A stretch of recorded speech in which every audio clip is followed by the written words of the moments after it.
Millennials were the last generation to grow up without being watched.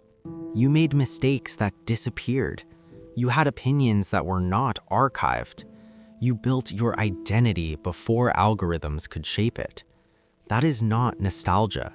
That is psychology. You memorized phone numbers because you had to. You waited for dial-up to connect and heard the static before the world opened.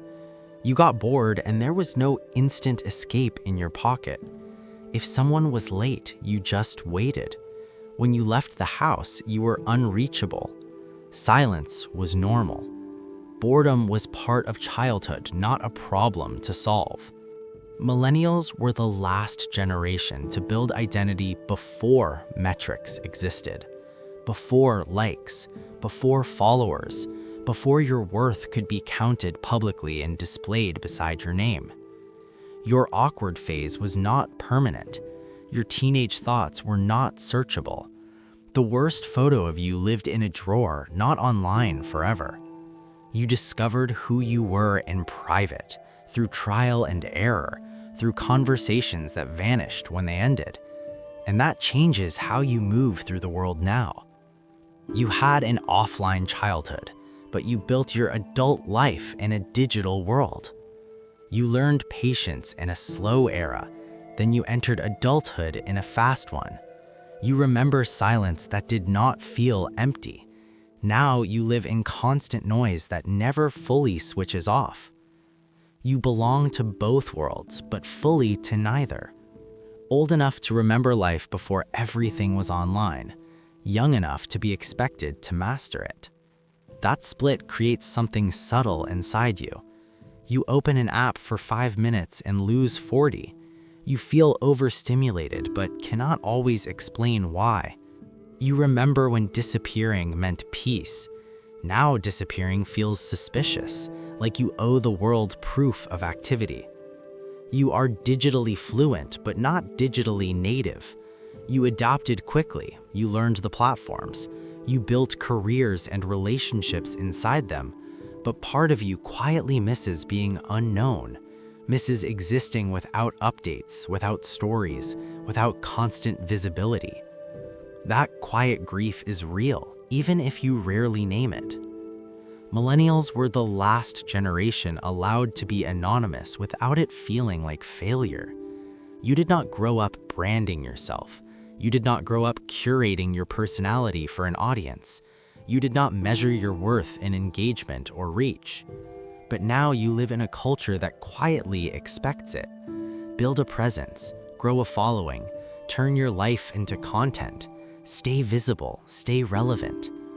That creates internal friction, not because you cannot adopt, you've proven that you can, but because you remember another way of existing. A way where identity formed in smaller rooms, in long conversations, in boredom and trial and error that left no digital trace. Growing up before smartphones trained your brain differently. You developed boredom tolerance. You learned to sit with your thoughts because there was nothing else to scroll. You built attention without constant interruption. You read body language before you read comment sections. You handled conflict face-to-face without hiding behind a screen or rewriting a message 10 times before sending it. Your nervous system formed in slower rhythms. There were pauses in your day. There were stretches of time when nothing demanded your reaction. Now it operates in faster ones: notifications, updates, endless feeds, constant comparison. That tension between slow wiring and fast reality feels like exhaustion. Not weakness, not incompetence, just friction between two different speeds of living. And here's the part most people miss. You can disconnect.